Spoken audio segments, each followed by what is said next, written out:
11:02 a.m. Il est 11h02. Thank you. Before we continue, Commissioner, just one quick clarification for the record. Apparently, I said that Bill C-70 was introduced in the spring of 2023. Obviously, it was not. It was spring of 2024. Counsel for the Attorney General was careful to remind me of that. Okay, moving on with our next topic now.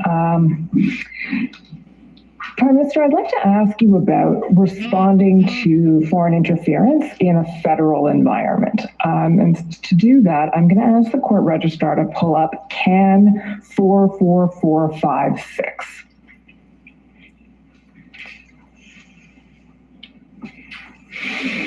And again, zoom out so we can see, that's great, we can see the summary. So Prime Minister, you may recognize this. This is a memorandum that was sent to you about a letter received from the Yukon Premier, Raj Pillai, about responding to Canada's relationship with India and sharing intelligence with premiers. And so in this summary, we learned that Premier Pillai has expressed some concern at a lack of consultation with premiers regarding national security incidents and the inability of security agencies to share classified info with them. He also notes support for the normalization of relationships between Canada and India. And I suppose that was then, this is now. But in any event, can you speak to the challenges really and how managing national security in an environment where this is essentially a federal responsibility but touches provincial jurisdictions as well is done?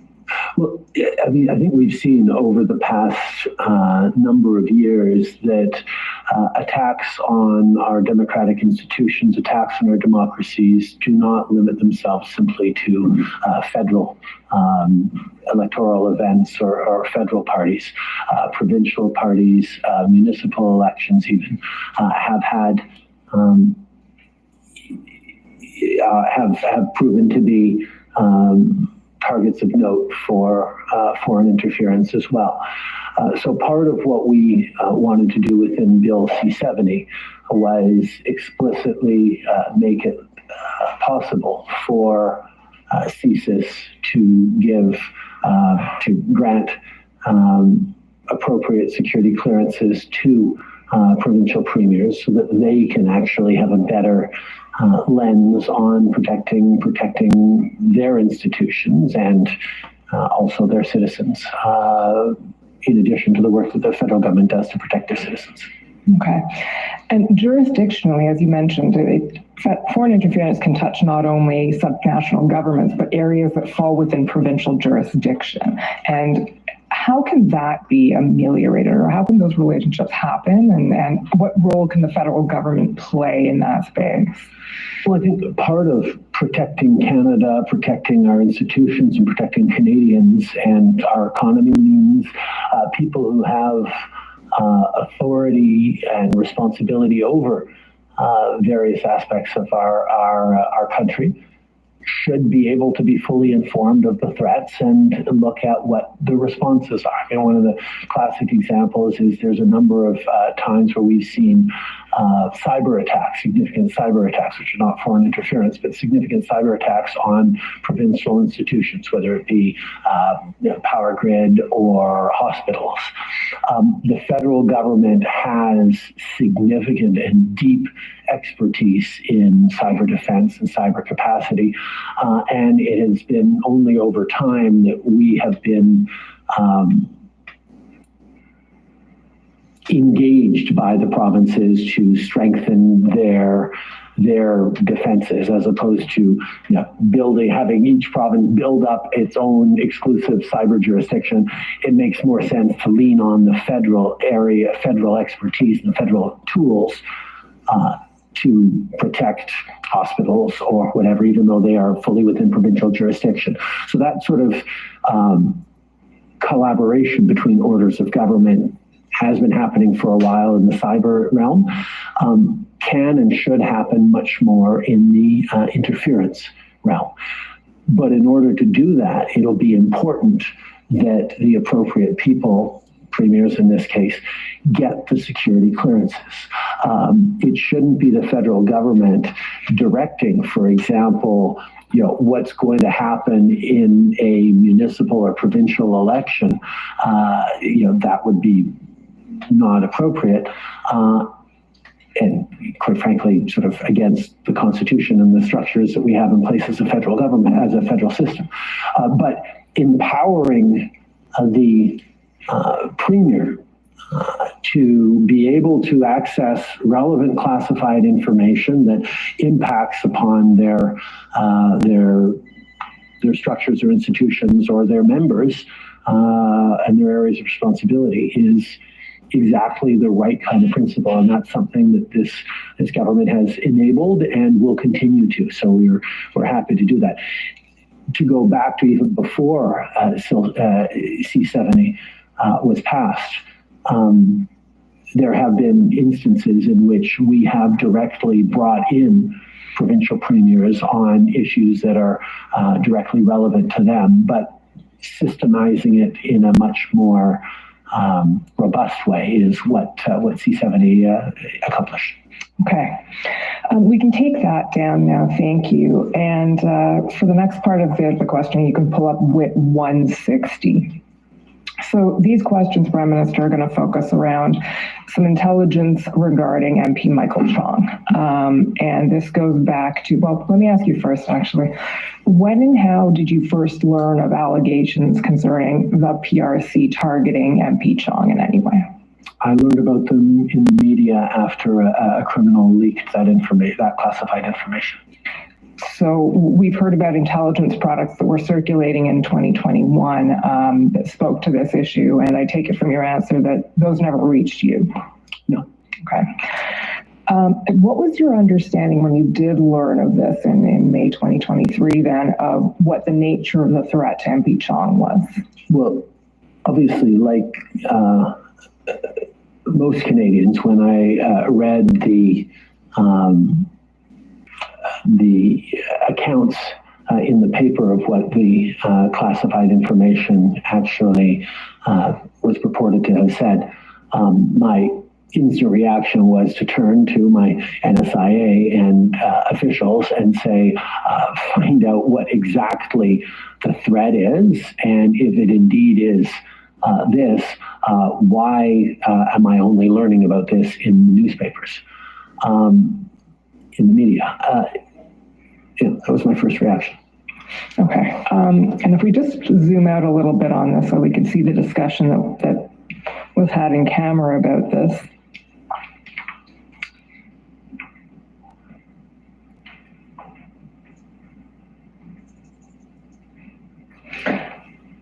Paragraph 2, I believe. There we go. So sort of towards the end of that paragraph, Prime Minister, that while this was extrapolated through the leaks into China's going after Michael Chong's family as a way to pressure him, that's not the assessment that the professional analysts made. Can you speak to that? Well, that is an example where criminal leaks of classified information can be damaging to reputations, to people's confidence in our institutions and in our intelligence agencies. The conclusion that was drawn, I think it's a little further down on this page by the director of CSIS, is that there actually were no direct physical threats to Michael Chong or to his family. But that's certainly not the impression you get from the leaks of classified information that were selective and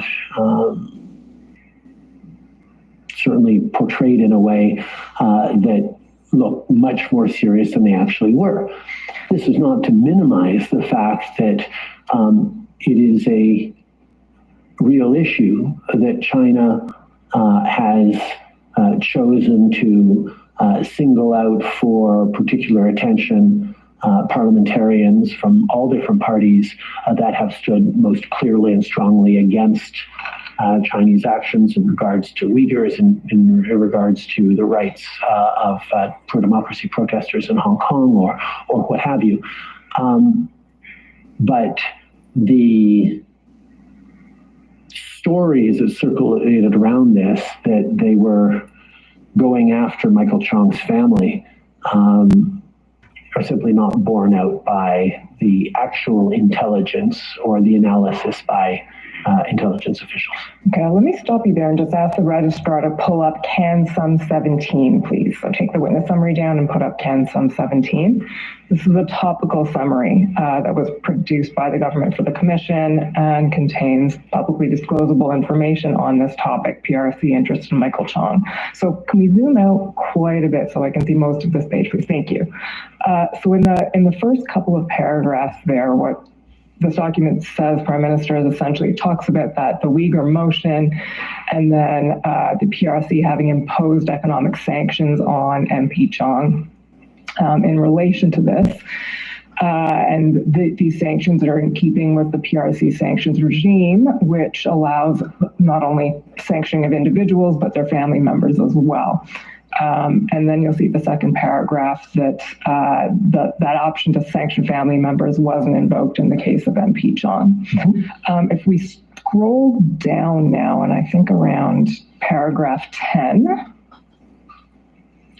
so I think in somewhere in this document, there we go, paragraph 8, I think is what you were referring to perhaps, and in this document at least, the CSIS director emphasized that CSIS intelligence did not reflect direct physical threats to MP Chong or members of his family or intention to cause physical harm. And then the last paragraph talks about how building process of using information through open sources and gathering information on MPs is part of regular diplomatic activity, which I think goes back to something you mentioned earlier this morning. In that vein, I'd like to ask you, because when your officials testified yesterday, counsel for MP Chong put to them, well, that may well be, but we know that the PRC is a repressive regime, and we know that it has a history of taking action against dissidents, particularly in Hong Kong. So with that in mind, how can one say that it's convincing that there were no threats against MP Chong or his family? What's your reaction to that? Our intelligence professionals, our intelligence services, examine threats to Canadians every single day and have to make determinations around which are credible, which are of concern, which require action, which require notification. I will highlight that even before the criminal leaks, there had been threat reduction measure meetings with MP Chong by intelligence officials who shared with him, the concerns about China's interest and negative views of him. That is entirely in keeping with the analysis and the roles and the responsibilities of our intelligence agencies. Okay, we can take that one down now. Thank you. Within about a week of this article appearing in the Globe and Mail, significant action was taken by the government in response to PRC foreign interference, the PNGing of a diplomat named Zhao Wei. So we went through this in, I would say, painstaking detail with your officials yesterday, so I'm not going to take you through the succession of meetings, but I will ask you, first of all, the authority to PNG a diplomat, that lies with the Minister of Foreign Affairs, not the Prime Minister, is that correct? Okay. Is it something that you have to approve at all? No, it is not something I have to approve, but it is always a decision that I am, at the very least, apprised of, but more accurately engaged in terms of the discussions and the deliberations, because kicking out a diplomat is a big thing, not a small thing. And it is right and proper that the authority be at the foreign minister level, but it is something that, as Prime Minister, I am very much kept in the loop on, and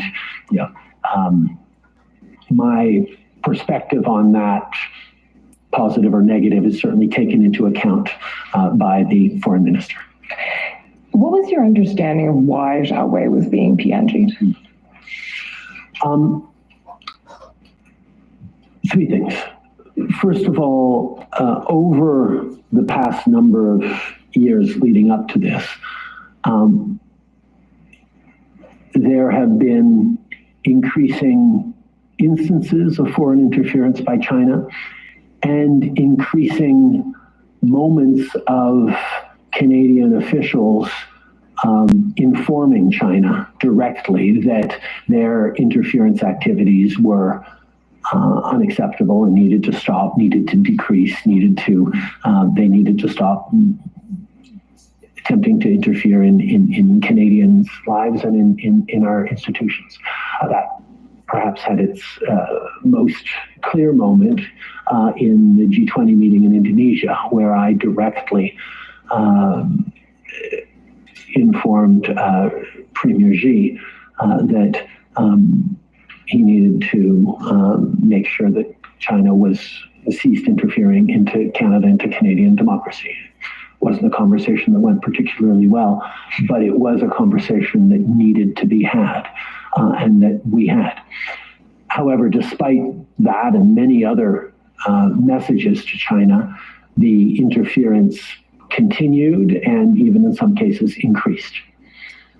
So that was part of the reason why we needed to make sure there was a clear consequence.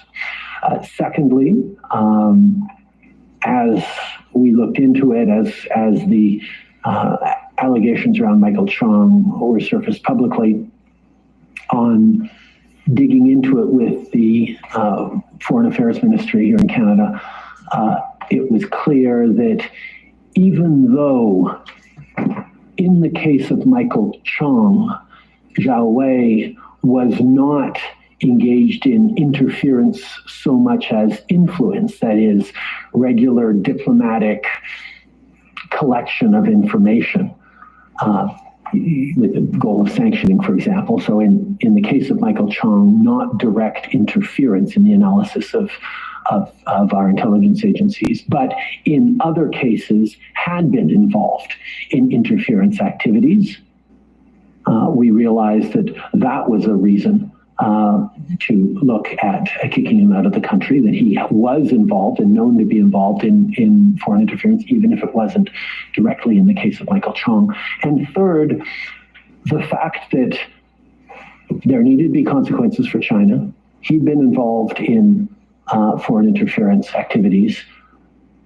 And third, it had been made public, meant that he was also not going to be able to operate as a regular diplomat in Canada anymore. His utility as a diplomat to both Canada and I guess to China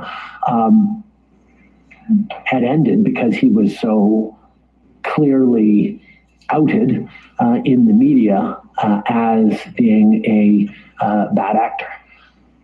Those three things together meant that to give a consequence to China, to give consequences on foreign interference, and specifically the fact that he was not going to be much use as a diplomat anymore, we chose to kick him out of the country.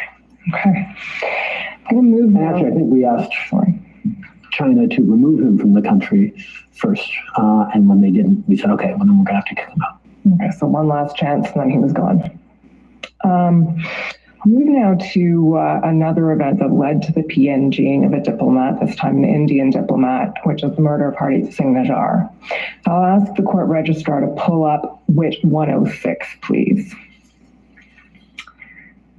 So there's a few things to talk about in this, and if we can scroll down to paragraphs 52 to 55, please.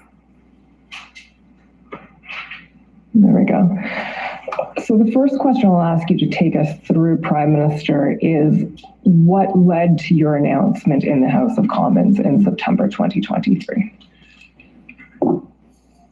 Over the course of the summer, I was apprised by my intelligence services that there was credible intelligence that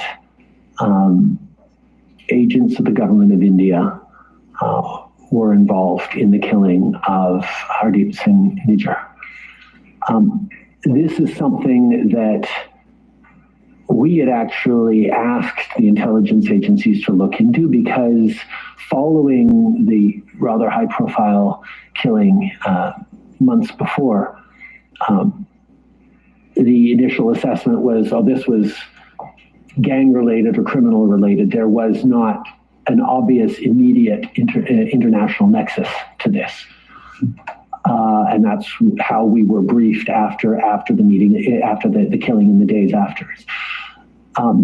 However, hearing directly from a number of our South Asian members of parliament and seeing and talking to members of the South Asian community around who were quite insistent that it was something that was likely connected to government of India, we actually asked the intelligence agencies, and it turned out they were doing this anyway, to look in more closely to the circumstances around this particular murder.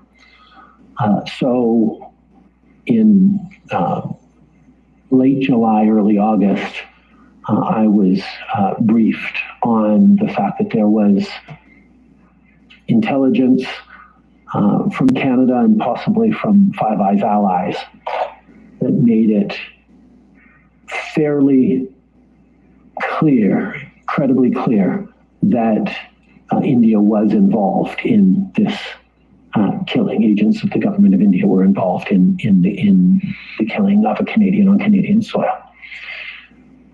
This was something that we obviously had to take extremely seriously. That violation of sovereignty, of the international rule of law, with extrajudicial killing in a foreign country, in a fellow democracy, was a massive mistake. If India had indeed done it, and we had reasons to believe that they had. So our immediate approach was to engage with the government of India to say, and we had our various security officials reach out to India and say, look, there are real concerns that your security agencies were involved in the killing of Nijjar. We need to work on this together because that can't stand. We need to make sure that there are changes and there's accountability for this process, but let's try and do it in a responsible way that doesn't come and blow up the relationship between Canada and India. And that was the attempts we made in the month of August.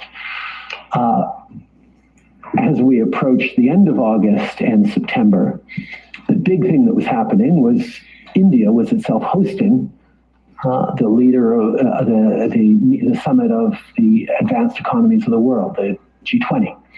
So it was a big moment for India, welcoming the world, all the leaders of the world to Delhi for a very important summit. And we had the opportunity of making it a very uncomfortable summit for India if we went public with these allegations ahead of time. We chose not to. We chose to continue to work behind the scenes to try and get India to cooperate with us.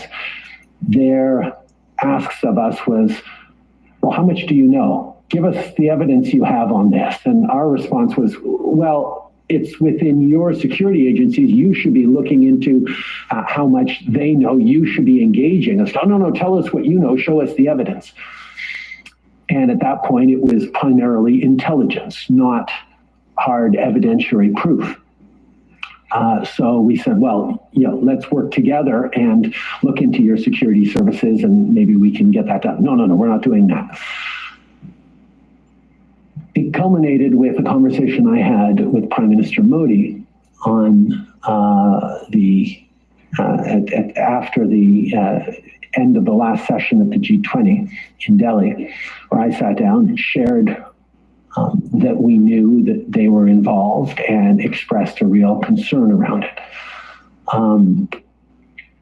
He responded with the usual response from him, which is that we have people who are outspoken against the Indian government living in Canada that he would like to see arrested.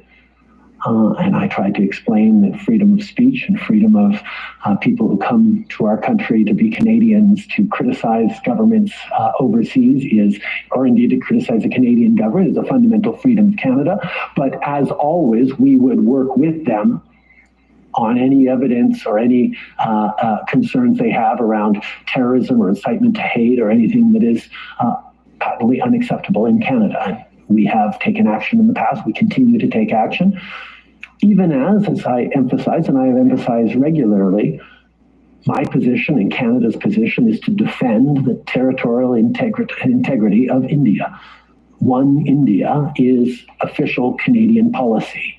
And the fact that there are a number of people in Canada who advocate otherwise does not make it Canadian policy, but also does not make it, is not something that is illegal in Canada. Having done all that, we returned to Canada, and it was obvious that the Indian government response, particularly through the media, was to instead attack Canada, to attack Canadians, to criticize us, to undermine our government and our governance, and quite frankly, the integrity of our democracy.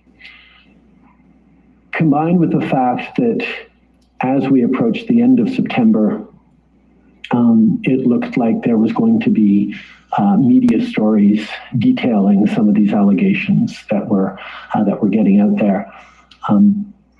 When on the first day that the House returned, we determined that it was in the interest of public safety in Canada to let people know that we knew about these allegations, that we were following up on them. There was an investigation into them that was taken on by police services in Canada to ensure that, partially to ensure that nobody in Canada and any communities felt like they needed to take action themselves, that they should trust Canadian institutions to take this threat seriously and follow up on it. And that's exactly what we then did. We launched investigations. The Indian response to these allegations and to our investigations was to double down on attacks against this government, attacks against this government's integrity, attacks against Canada in general, but also to arbitrarily eject dozens of diplomats from Canada, from Canadian diplomats from India, on absolutely no cause other than to say, well, we don't like what you said in the House about us, and we're going to punish you for that. This was a situation in which we had clear, and certainly now even clearer, indications that India had violated Canada's sovereignty, and their response was to double down and attack Canada further rather than take responsibility or say, how can we fix this? Yes, this was a violation of the rule of law, and even take any of the many off-ramps we offered, because we don't want to be in this situation of picking a fight with a significant trading partner with whom we have deep people-to-people ties and a long history and our fellow democracies. But standing up unequivocally for Canadian sovereignty and for the safety of Canadians back then was essential, and absolutely led to the very, very clear pronouncements we made earlier this week that the RCMP, the conclusions and the evidence that the RCMP determined in terms of violence towards Canadians that has been enabled by and directed by, in many cases, the Indian government. So you've made reference to the allegations that were the announcement of the RCMP earlier this week, and we know that that wasn't solely connected to the Nijjar investigation per se. It's a broader thing than that, and it involves allegations of interference by India in promotion of violent extremism, tying agents of the government of India to homicides, violent acts, the use of organized crime, and interference into democratic processes. So it's a much wider thing. And we know that it led to, over the past weekend, the PNGing of 6 Indian diplomats. What can you say? And you mentioned before that the hope was not to blow up the relationship with India after the Nijjar murder. Obviously, things have progressed since then. What comment are you able to offer on what the RCMP announced on Monday and where things stand at the moment? The decision by the RCMP to go forward with that announcement was entirely anchored in public safety and a goal of disrupting the chain of activities that was resulting in drive-by shootings, home invasions, and violent extortion and even murder and across Canada, particularly in the South Asian community. Largely Sikh, but not exclusively a Sikh community. The goal of disrupting the chain that was diplomats collecting information on Canadians who are opponents or in disagreement with the Modi government, passing along that information to the highest levels within the Indian government, and then having that information directed through criminal organizations like the Lawrence Bishnoi gang to then result in violence against Canadians on the ground. It was the RCMP's determination that chain or that sequence, or that scheme needed to be disrupted, and going public on Monday as they did, and removing those diplomats. The first option was actually being able to question those diplomats and interview those diplomats by having them waive diplomatic immunity. They didn't. That's not surprising that they didn't. Canada wouldn't waive diplomatic immunity in many cases either. But therefore, we had to ask them to leave the country. Okay. And just to be clear, when you speak of diplomats collecting information in this instance, we're not talking about research and Google searches. We're talking about covert, clandestine, coercive measures, threatening to withhold family visas, paying sources, a range of things that the RCMP can detail if they feel they are. I mean, one of the important things on this is these are ongoing. There are ongoing court cases and trials. So if the RCMP had its druthers, it wouldn't have revealed any of this. It's just that it hit the threshold before it came out naturally in court through our judicial process, as it would, as much of this will. But the threat to public safety and the need to disrupt preemptively, even before the court cases were fully adjudicated, made it the RCMP's decision to go public with this. Okay. Well, as you mentioned, there are ongoing investigations, and in that sense, I think we've probably gone as far as we can go on that topic, so we'll move on.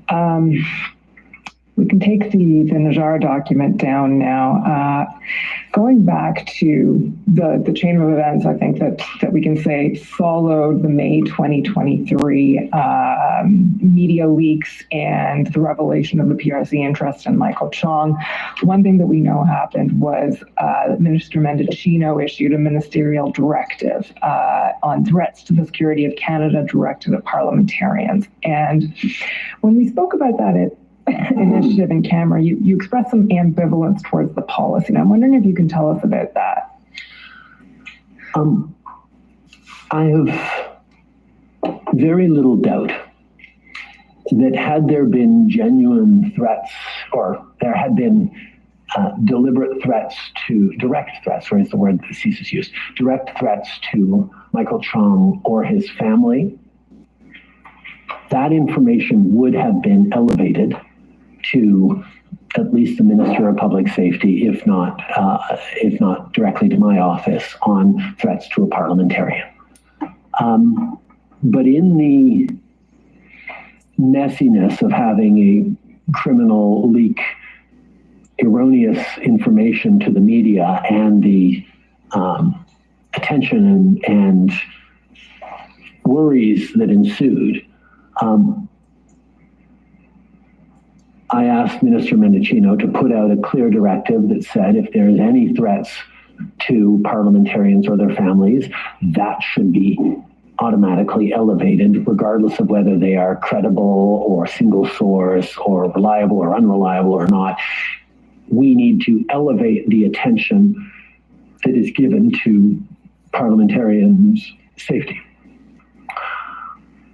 I don't know that it's entirely necessary, if I'm being honest.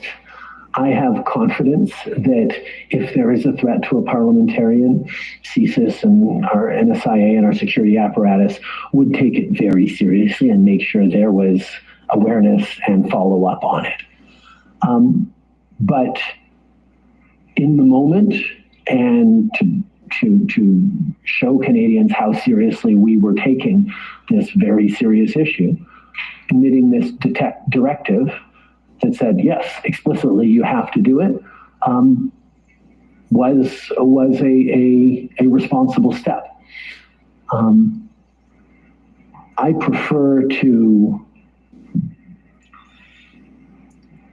demonstrate confidence in the decision-making frame of intelligence agencies around how they elevate and how they evaluate information as, okay, this is really credible, we need to see this.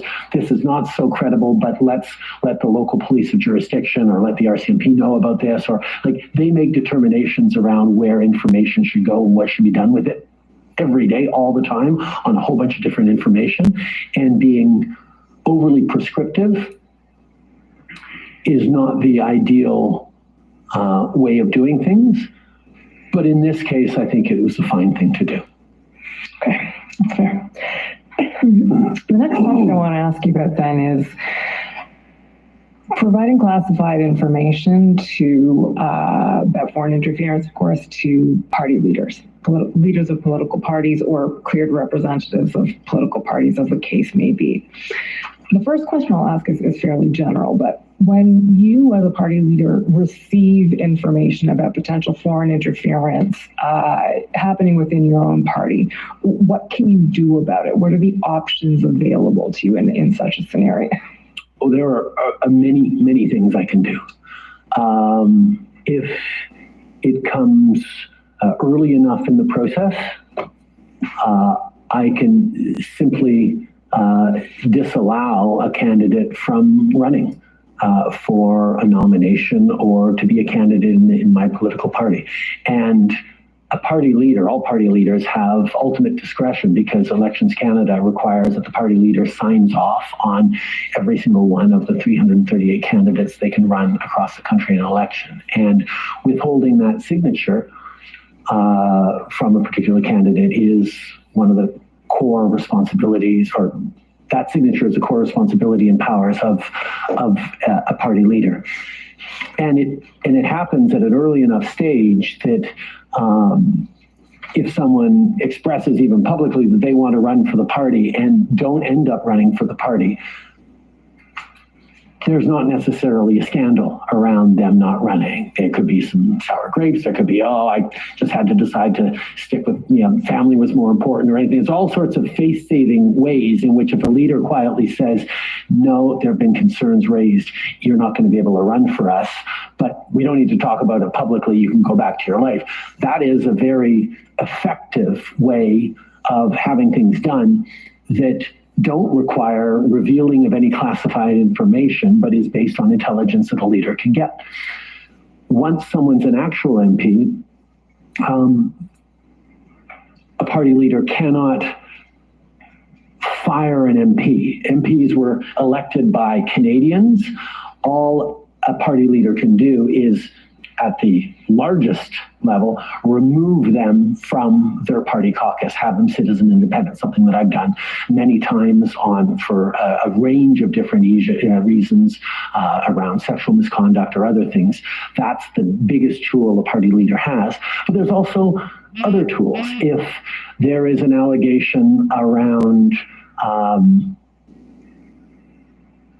to use the National Security and Intelligence Advisor's words herself, around inappropriate behavior or poor judgment or untrustworthiness, as a party leader, I can decide which committees an individual sits on or doesn't sit on, whether I give them a critic role or a parliamentary secretary role or even a minister's role. We have many tools to respond depending on the seriousness of the allegation. If it's that they're overly friendly with a particular consul general, maybe we just say, yeah, you know what, you need to clean that up. And then maybe we can revisit a committee or parliamentary secretary role for you in a couple of years or in a year if the CSIS comes back and says, no, yeah, there's been no contact there or anything like that. There's lots of tools that a party leader can exert to counter real or risks of foreign interference in their party. But it requires the leader to actually be able to receive the classified information from the intelligence agencies to then turn around and take action on that. Okay. On that topic, I'm going to ask you what happens when you receive intelligence about potential foreign interference having to do not with your own party, but with opposition parties. To do that, I'll ask the court registrar to pull up CAN 047007.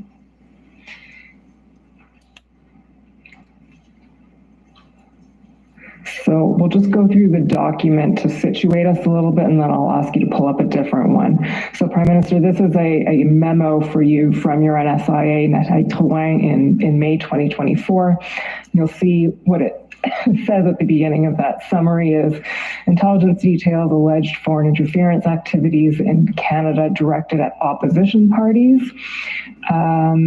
Given the serious nature of the allegations, PCO is working with CSIS to develop top secret level briefings for opposition parties on this intelligence, then speaks to various political parties and whether or not they have leaders who are security cleared. And then the last bullet there speaks to PCO sharing a protocol of regarding more regular classified briefings to recognize parties. If we can scroll down again, please. I'll tell you when to stop. Scroll through the background. I think we want to get to page 3. There we go.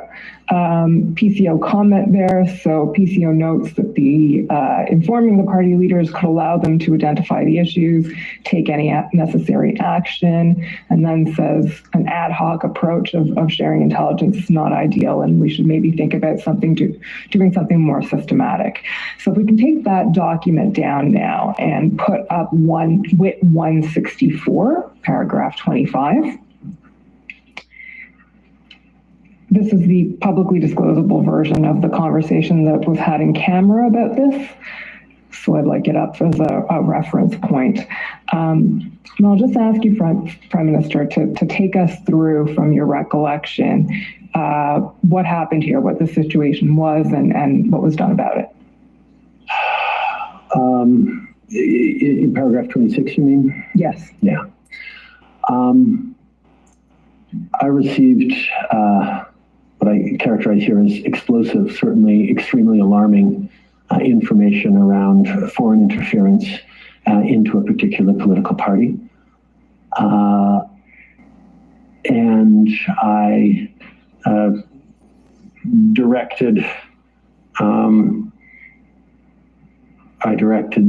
CSIS to try and, or the intelligence agencies to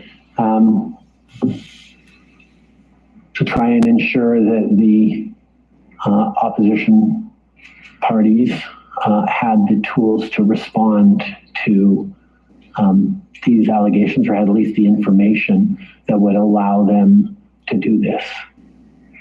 I have to be really careful about what I say here because this is all very, very sensitive, and even talking about which party these allegations aimed at is something I'm trying to avoid doing. Fair enough. And I won't ask you many more questions about them because we are treading very thin lines here. The only thing I'll just sum up by saying, so essentially information came to your attention and it was through the system put to the right people in the right places. I think it is perhaps useful to point out, we don't need to pull it up, but two things. First of all, I'm Prime Minister, so I receive tremendous amount of classified information covering a broad range of individuals across this country, including in different political parties. But as leader of the Liberal Party, it is awkward, to say the least, to use a mild word, for me to be engaging in who should run or what consequences, or who should be a critic, or who should be in what position for an opposition party. So as you pointed out earlier, the answer was to offer classified briefings to all the leaders of the parties so that they could best be positioned to take the necessary actions to protect their MPs, some of whom might be vulnerable, some of whom might be witting or unwitting around foreign interference, and therefore demonstrate to Canadians that the integrity of their parties and the protection of their parties from federal and foreign interference was done. And that was always my instinct. I can know about it. I don't act on that stuff because I don't believe in the partisan using national security information for partisan purposes, nor should any prime minister. But informing the leaders so they can take proper actions is, I think, the right way of doing things.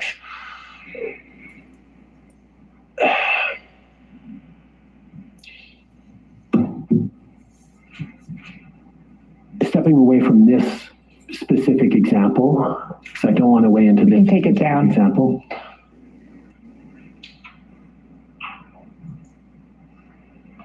Because I am Prime Minister and privy to all these informations, I have the names of a number of parliamentarians, former parliamentarians and or candidates in the Conservative Party of Canada who are engaged or at high risk of, or for whom there's clear intelligence around foreign interference. And I have directed CSIS and others to try and inform the Conservative Party leader to be warned and armed to be able to make decisions that protect the integrity of that party, of its members, from attempts of foreign activities around foreign interference. And the decision by the leader of the Conservative Party to not get those classified briefings means that nobody in his party, not him, and nobody in a position of power knows the names of these individuals and can take appropriate action. It also means nobody's there to stand up for those individuals if the intelligence is shoddy or incomplete or just allegations from a single source. And that is something that as you've seen, we are ready to question intelligence when it comes towards the Liberal Party members, because we need to make sure if you're going to end someone's career, you're doing it in a responsible way. The decision of the leader of the Conservative Party to not receive the necessary clearance to get those names and protect the integrity of his party is bewildering to me and entirely lacks common sense. Particularly when you look at the NSICOP report that clearly lays out, the public NSICOP report that clearly lays out that in both of the most recent Conservative leadership races, there was foreign interference. The fact that there seems to be absolutely no curiosity or openness in trying to figure out what happened, or whether someone was compromised, or whether a foreign country impacted those leadership races, is simply irresponsible. The fact that we see, and I'm getting a little more partisan than I tried to in this case, but it is so egregious to me that the leader of the official opposition, who is certainly trying very hard to become prime minister, is choosing to play partisan games with foreign interference and accusations on foreign interference, but not taking it the least bit serious as regards to his own responsibilities as party leader, or even to get top officials within this party briefed up as they bring on candidates from across the country, is inexplicable and, quite frankly, concerning. So stepping back from that, our recommendation, and certainly one of the things that is alluded to in some of these reports, and certainly the commission's work can be, is to indicate that it would probably be pretty important that, as a matter of course, party leaders, certainly of the main political parties, maybe not the Marxist-Leninist candidate that runs against me every election in Papineau, but certainly the main political parties, be given security briefings and clearances that allow them to respond to the very real threats that we have seen of foreign interference in their parties, and that top officials at the party level, as Jeremy Broadhurst was by dint of his day job in my government outside of the campaign period, was able to take that information and discuss with me the consequences that should be meted out, or whether action should be taken or not. It is, I think, a vulnerability to foreign interference that we have as a democracy that some party leaders have decided not to get access to some names that would be very germane for them to at least know and understand the risks around. Okay, well, we have heard evidence through the commission's proceedings that foreign interference affects or can affect all political parties. That's certainly true. In terms of providing information to political parties, what about there have been other ideas suggested of how classified information might be provided? For instance, if a leader is a privy councillor, would that entitle them to receiving such information? There are privy councillors who were sworn in the 70s. As an example, Marco Mendicino was made a privy councillor when he became a minister. But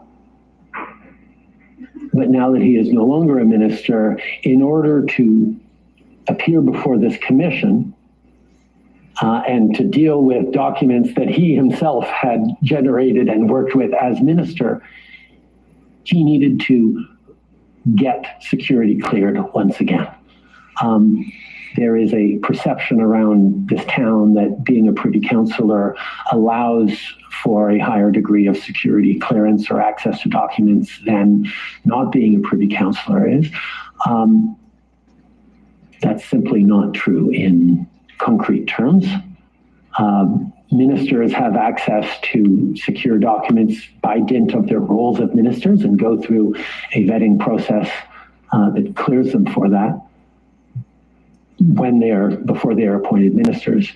But having been a minister years ago does not give you any inherent ability to see classified documents without re-upping or reinstating a security clearance. Okay. Well, we'll leave that topic for now and go to, I'll ask the registrar to pull up the CSIS IR, which I've lost the doc ID. Can doc 44, please?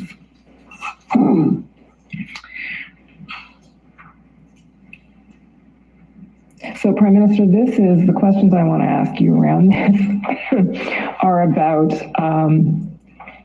the commission, and it does relate a little bit to the last point you were making, but the commission essentially asked the government in its proceedings to come up with a list of the significant instances of foreign interference in Canada's democratic institutions and electoral processes over the period of the Commission's review. And this exercise sort of seems brought everyone around the table, considering what was initially a longer list produced by CSIS, and what was eventually obtained was a consensus list and of these 6 instances.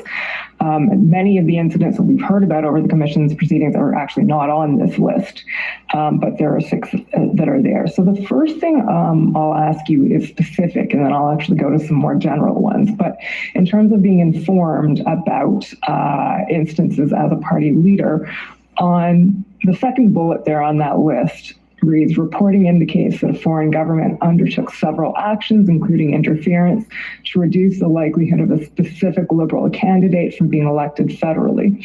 It is suspected that the foreign government sought to thwart the candidate's bid, given their support for issues perceived to be contrary to the foreign government's interests. And am I correct in saying that this never came to your attention, this particular instance, before the Commission's proceedings? Yes, the list of 6 were all, I expected that, as I said, I have access to regular intelligence briefings and updates on these things. It was surprising to me to see number 2 on this list, because I had no idea. And there are lots of details about this that I know that I continue to be astonished that I was not apprised of this, because it was relevant in a whole bunch of different ways and would have been very relevant at the time. But I also understand, without being able to give too much timing or details around this, that processes we have in place now would have meant that there is no doubt I would have been informed about this incident were it happening now. When it happened, we did not have the measures that we have subsequently put in place. Okay, understood. So this is one you would have liked to see. Yes, I would have liked to have seen this one. Another thing we've heard about the development of this list is, as I said, it brought deputy ministers around the table having conversations about whether some of the instances were or were not foreign interference. And you mentioned earlier in your remarks that there can be different perspectives across government on whether activities are really standard diplomatic activity, for example, or foreign interference. How do you see those debates happening from your vantage point as Prime Minister, first sort of in the existential sense, like, is this a good thing? And when does it come to you, and what do you see? Are different perspectives brought to your attention, or how does this play out? I think it is a very, very good thing that on something as important and sensitive as foreign interference by another state, that there be different perspectives looking at it.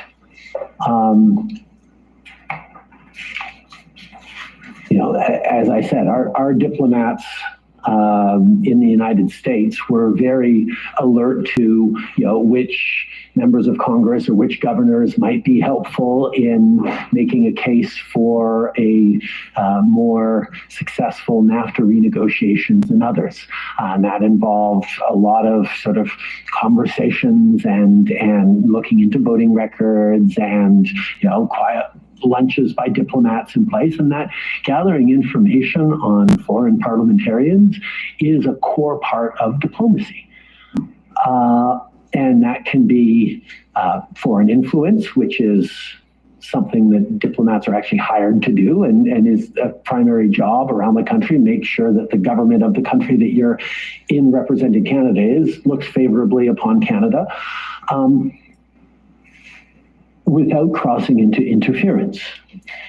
Now, it is possible to use information collected for purposes of influence to then turn around and use it for interference.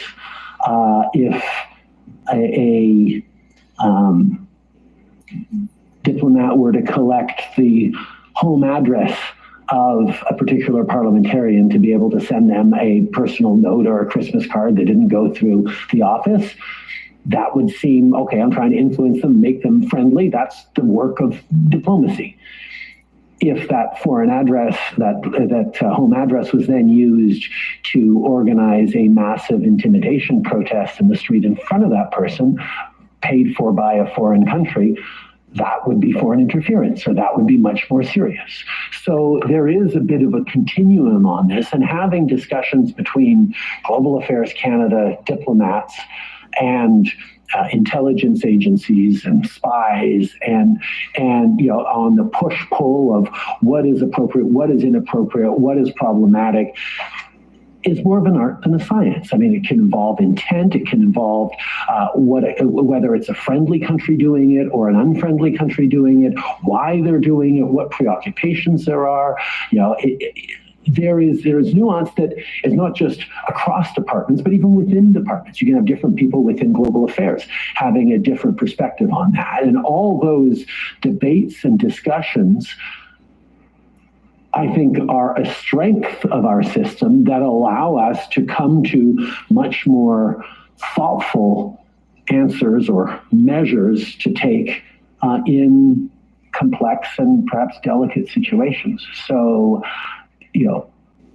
having those engaged, thoughtful debates in government, and even, quite frankly, to a certain extent, understanding that there are complexities in it for a public engaging with how to protect ourselves from foreign interference is very key. I think of the Baltic states example, when Canada positioned itself as the country lead on the enhanced forward presence in NATO by positioning troops in Latvia.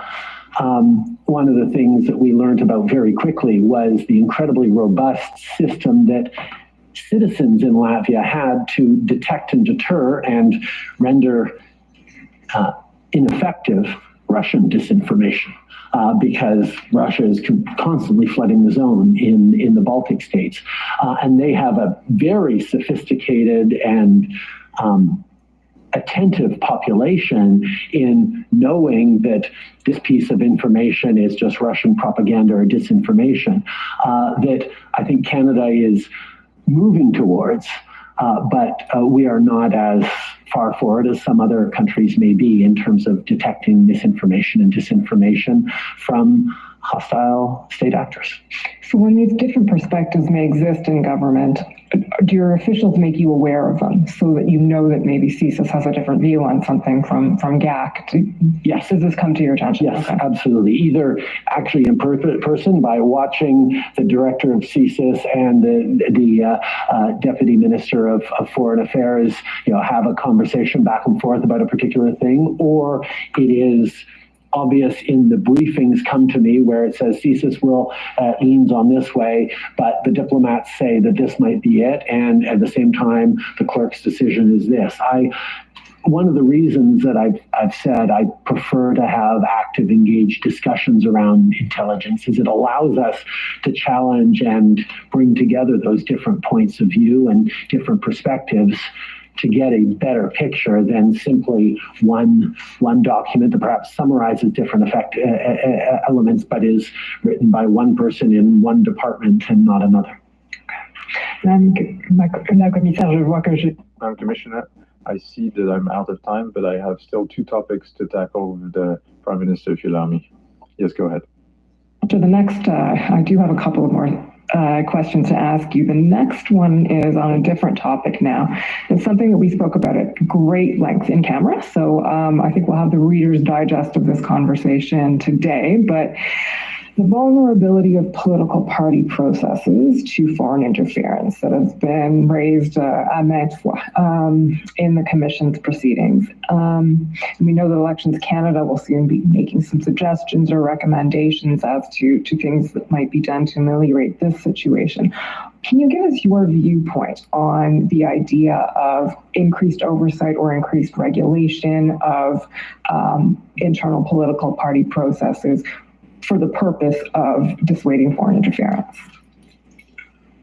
First of all, there is already oversight and regulations over political parties in Canada that we all understand is important and necessary. I think of the very strict election financing rules, how a political party can raise money, how it is accountable for every dollar it raises, from whom it receives money, what it can spend the money on, how it needs to account for it.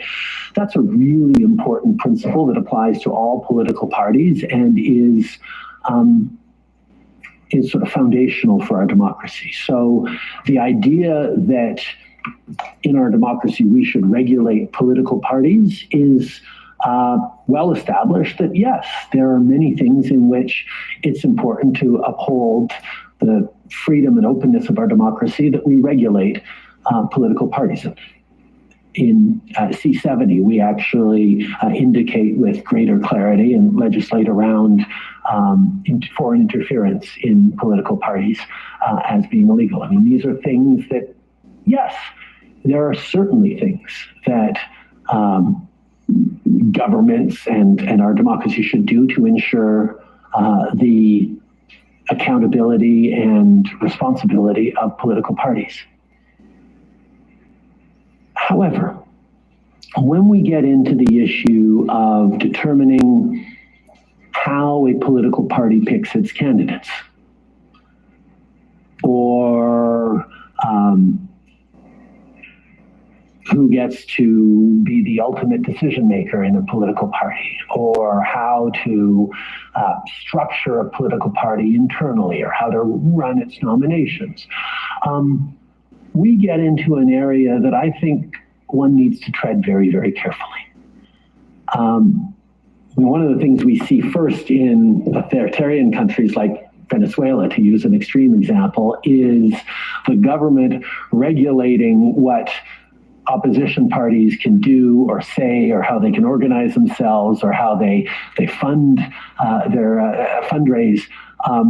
Is a great way for a party in government to control and render ineffective opposition parties. And that is the last thing that we would ever want in Canada. I think it's extremely important that political parties have a large degree of autonomy in their country, in their operations, independence in how they choose to operate and function as political parties, as opposition parties particularly. But that comes with it a responsibility by those political parties to be able to demonstrate the processes in place that they have to reassure Canadians, but particularly their members, that they are not arbitrary, they are not subject to whims or influence or interference by foreign interests or special interests across the country. That's why, for example, in our party, we have nomination races that have very clear requirements that need to be hit within the party frame. We have an appeals process for anyone who loses a nomination. We have scrutineers and lawyers that every party gets to have on every candidate's team gets to have in the nomination process to ensure that it's a rigorous process. We've created many, many mechanisms like that because the Liberal Party has had nomination races of 6,000, 7,000, 8,000 people contesting for a single nomination. Sorry, 6,000, 7,000 members supporting a handful of candidates contesting for a particular nomination. Are there things that can be done to give political parties more information, better access to it? Well, the first one is making sure people, at least someone in the decision-making position at the top of the party structure, the party organization, the campaign director or someone like that, gets the necessary security clearance so that if CSIS or others see flags, they can carry that to the party or inform the leader about it so the leader can make sure that the processes, whether it's a leadership race or a nomination race, can account and say publicly, this was not interfered with. I think it's on the party itself to demonstrate the measures it has taken to protect itself from interference, rather than a government or even Elections Canada weighing in and saying, you have to do this, this, this to protect from foreign interference. I think it is better for Canadians and media and oppositions to be calling out where a party does not have robust processes in place and is not taking seriously the threats of foreign interference. But overly prescribing or regulating the organization, the behaviors, the structure, the decision-making processes within parties by what is necessarily one party in a position of power in government is something that I think requires a lot of caution. But there are many things that could be recommended for parties to take on as tools to keep them safe that I'm certainly hoping that Elections Canada and the Commission's work will highlight that are important principles for how parties can protect themselves from interference.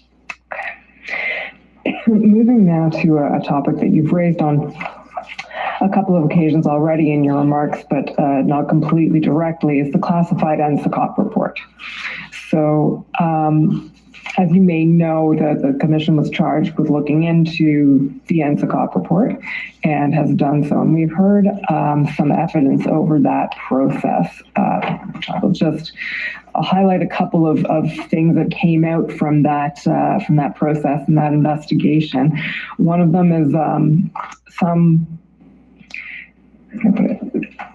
questions raised as to the strength of the conclusions that NSICOP expressed versus the strength of the assessments that CSIS actually made. So NSICOP's conclusions are NSICOP's, not CSIS's. There were also instances in which some discrepancies may have been found between the conclusions again made and the underlying intelligence. We've heard concerns in these proceedings from two of your former minister, Mr. Mendocino, current minister, Mr. LeBlanc, about the strength of the public reaction to the NSICOP report. I'm wondering if you can comment on that, having, of course, read the classified NSICOP report and having knowledge of its contents. I created the National Security and Intelligence Committee of Parliamentarians for a very specific purpose: to make sure the parliamentarians from all different parties would be able to look into everything that our national security agencies are doing, with at least two clear goals. One is to make sure that our national security agencies are behaving appropriately and not violating Canadians' fundamental rights or overreaching or doing the bidding of one particular government versus the well interests of Canadians. Just about every one of our democratic major democracy partners has oversight by parliamentarians of their national security agencies. Canada did not, and the previous Conservative government refused to even begin to entertain the idea that parliamentarians should have the ability to oversee national security agencies. I felt strongly that we needed that, and that's why it was one of the first things that we did or worked on in terms of national security. The second reason NSICOP is important is the first reason is to make sure there's not overreach into, and there's other mechanisms as well, like NCIRA, to make sure there's not overreach into Canadians' fundamental rights. But the second is to make sure that national security agencies are taking seriously all the threats and acting in appropriate ways to counter the threats. But being a body that has only come into being about 8 years ago, and being one, or less than that, 6 years ago, being one that as recently as just a year or two ago in the House of Commons is still contested as to its legitimacy and usefulness, it's still very much in a learning process. It's trying to figure out how to manage a very multi-partisan structure in a highly polarized and partisan environment.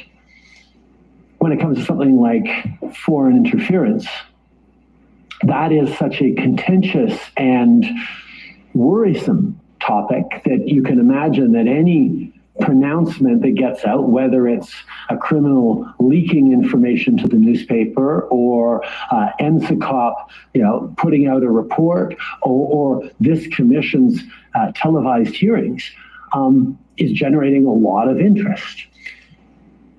Did NSICOP get everything right in its report? As CSIS pointed out, there were some discrepancies.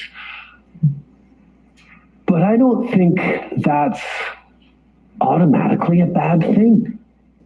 I think that's part of making sure there are different tools and different perspectives and different organizations working on similar challenges from different things. Yes, there's some of the things that NSICOP put in there that I really would have rather they didn't frame that way, because it worried Canadians and talked about traitors in Parliament, when that is not the assessment that our intelligence agencies put forward. But it's salacious and it sells newspapers and it worries Canadians, so it got put to the fore. I see this more as part of growing pains of building mature, not just institutions around national security within and around government and parliament, but of part of the learning process that citizens get to be part of in figuring out how to talk about real threats and how to evaluate in our democracy, where the lines are and how to best protect our democracy without harming the exact things that make us a free and open democracy. And those are sophisticated conversations that can't just happen within governments or within commissions, but can and should happen as part of active, engaged debate, discourse, and political conversations between elections and during elections. So yeah, there's some things that I feel, certainly with all the perspective I have and all the direct briefings I have from CSIS, that they didn't get quite right. But I much rather have an effective and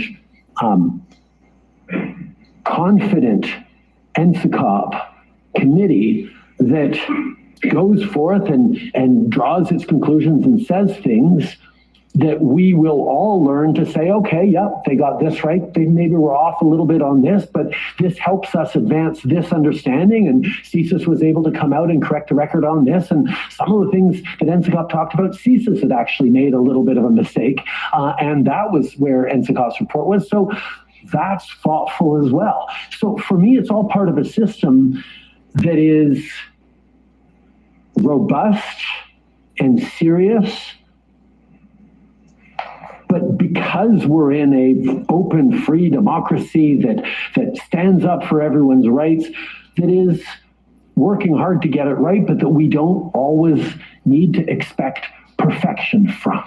And when, as consumers of intelligence materials, individuals and media and opposition parties become more and more experienced at it, more thoughtful about it, Canada will be even better served than we are right now in the important debates we have around foreign interference. So maybe it's not about getting everything right, but contributing to the building of a national discourse. Absolutely. Although it'd be nice to get more things right too at the same time. Madame la Commissaire, ce sont mes questions. Those are all my questions, Madam Commissioner. Thank you very much. For Michael Chong. I see Commission Counsel has taken an extra 30 minutes in her examination pursuant to the O'Connor rule. 18. I thought we were finishing at 11:50. Clock says 18. It's okay, come, just go on.